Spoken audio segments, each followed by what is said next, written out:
नमस्कार दोस्तों। और बिहार में एक नई राजनीतिक दल की शुरुआत हो गई है। चुनावी रणनीतिकार से नेता बने प्रशांत किशोर ने 2 अक्टूबर को एक कार्यक्रम को लॉन्च किया और इसी कार्यक्रम के लॉन्चिंग पर अपनी पार्टी को भी लॉन्च कर दी। उन्होंने बताया कि उनके पार्टी का नाम जनसुराज ही होगा। अपनी पार्टी के द्वारा उन्हें बिहार में राजनीतिक परिदृश्य में तूफान लाने की उम्मीद है। उन्होंने मनोज भारती को कार्यकारी अध्यक्ष बनाया है। पार्टी के लॉन्च के दौरान उन्होंने पटना के वेटनरी कॉलेज ग्राउंड में भीड़ को संबोधित करते हुए कहा कि बहुत दिनों से जनसुराज अभियान चल रहा है, पिछले 2-2.5 साल से चल रहा है। अब लोग पूछ रहे हैं कि हम पार्टी कब बनाएंगे। आप यहाँ पार्टी बनाने के लिए जुटे हैं, भगवान का शुक्रिया अदा करना चाहिए। आज चुनाव आयोग के आधिकारिक तौर पर जनसुराज को जनसुराज पार्टी के तौर पर स्वीकार कर लिया गया। प्रशांत किशोर को पीके के लोग से भी पीके के नाम से भी जानते हैं और अपने समर्थन से पूछा कि नाम ठीक है, चुनाव आयोग के कहने से नहीं होगा, आप लोगों के मन में क्या है वो बताइए। अब जनसुराज पार्टी का नाम ठीक है, इसने सब लोगों ने अप्रूवल भी दे दी और हाँ भर दी। अब लगभग 5,000 से ज्यादा नेता आए थे। अंदाजा जो पार्टी की तरफ से बताई गई वो 2 लाख से ज्यादा लोगों को जमा होने की परमिशन थी। पार्टी की शुरुआत पटना के वेटनरी कॉलेज ग्राउंड से पूर्व केंद्रीय मंत्री देवेंद्र प्रसाद यादव, राजनीति के नेता बने पवन वर्मा और पूर्व सांसद मुनाजिर हसन समेत कई दिग्गज हस्तियों की उपस्थिति रही। पार्टी की स्थापना प्रशांत किशोर द्वारा चंपारण से राज्य की 3,000 किलोमीटर से अधिक लंबी पदयात्रा शुरू करने से ठीक 2 साल बाद की गई, जहां महात्मा गांधी ने लोगों को एकजुट करने के लिए देश में पहला सत्याग्रह शुरू किया था। नया राजनीतिक विकल्प जो बिहार को उसके पुराने पिछड़ेपन से मुक्ति दिलाया था और दिलाया जा सकता है, वहीं से प्रशांत किशोर ने इस पार्टी की शुरुआत की। पीके ने बिहार के राजनीति में यह भी कहा है कि रोजगार, शराबबंदी को हटाना, शिक्षा में सुधार लाना, महिलाओं और बुजुर्गों के हित के लिए प्लान का पूरा झलक उन्होंने अपने भाषण में दिया और बताया। लेकिन सवाल ये कि क्या प्रशांत किशोर के लिए इतना आसान है ये बिहार के राजनीति? चुनौतियां क्या है, आपको ये समझना सबसे ज्यादा जरूरी है, क्योंकि सबसे बड़ी चुनौती पलायन का, गरीबी का, रोजगार का, और इसकी गारंटी प्रशांत किशोर दे रहे हैं। दूसरी बात, विकास का ब्लू प्रिंट बता रहे हैं। तीसरी बात, शराबबंदी और शिक्षा की बात कर रहे हैं। चुनौतियों को समझिए कि बिहार की सियासत में कदम रख रही नई पार्टियों के सामने चुनौतियां कम नहीं है। लालू प्रसाद यादव की अगुवाई वाले आरजेडी है और नीतीश कुमार की अगुवाई वाली जनता दल यूनाइटेड जेडीयू है, और ये मजबूत क्षेत्रीय दल पहले से ही अपनी जमीन मजबूत कर रखी है। बीजेपी और कांग्रेस जैसे राष्ट्रीय पार्टियां भी है।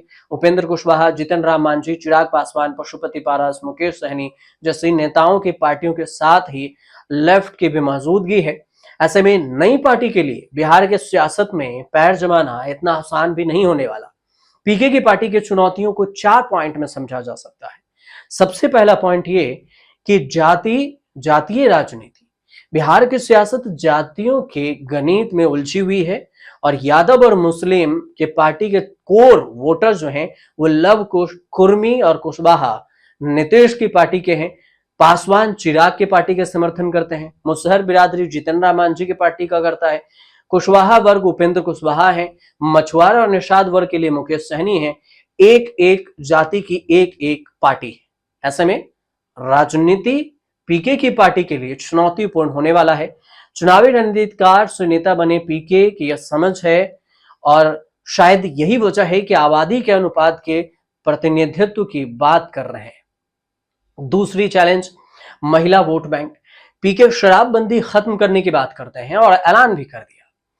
यह एक ऐसा मुद्दा है जिसकी वजह से महिला मतदाताओं के बीच में जेडीयू की, नीतीश कुमार की जमीन मजबूत हुई थी।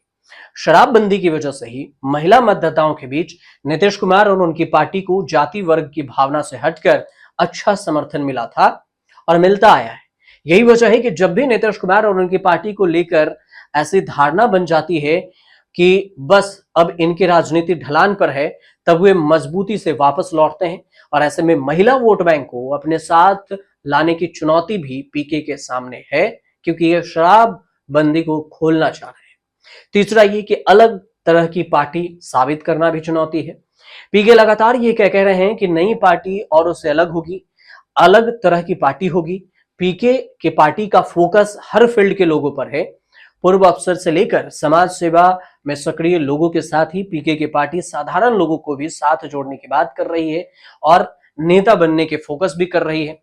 लेकिन इसमें चौथी चुनौती जो है वो क्रेडिबिलिटी की है। नीतीश कुमार की अगुवाई वाली जेडीयू हो या फिर लालू प्रसाद की आरजेडी, इन पार्टियों की क्रेडिबिलिटी कहीं अधिक है और ये दल सत्ता में रहे हैं, काम भी किया है। क्या ये सही किया या गलत किया ये एक अलग विषय है, लेकिन पीके की पार्टी सियासत के मैदान में नए प्लेयर है। इसे अभी इसके लिए स्पेस बनाना है, क्रेडिबिलिटी हासिल करनी है, विश्वसनीयता पाना है, जनता का भरोसा जीतना है। और पीके की पार्टी का विजन की बात करें तो इससे वास्तविकता को लोगों को भी बताना है, उसके बाद ही लोग इसे मौका भी देंगे। लेकिन इससे पहले अगर ये कह देना कि पीके पार्टी बिहार में एक बड़ा प्रचंड बहुमत हासिल कर सकती है, ये जल्दबाजी होगी। क्योंकि कई सारी चीजों को समझना होगा, बिहार के राजनीति को लेकर, बिहार की जमीनी हकीकत को लेकर, बिहार में रोजगार को लेकर। लेकिन इन सब के बावजूद पीके दावा ठोक रहे हैं कि 2025 में वो बिहार में एक नई क्रांति ला सकते हैं। हालांकि दिलचस्प बात यह होगी कि अगर ऐसा होता है तो ये भी बहुत ही दिलचस्प होगी, क्योंकि ऐसे ही सभी पार्टियों की मौजूदगी में दिल्ली में अरविंद केजरीवाल नई क्रांति लाए थे, तो बिहार में ऐसे हो सके। फिलहाल ये जो जानकारी थी प्रशांत किशोर को लेकर, वो जानकारी हमने आप तक पहुंचाई। आपको अच्छी लगी हो तो चैनल को सब्सक्राइब कर लीजिएगा और शेयर भी जरूर कर दीजिएगा।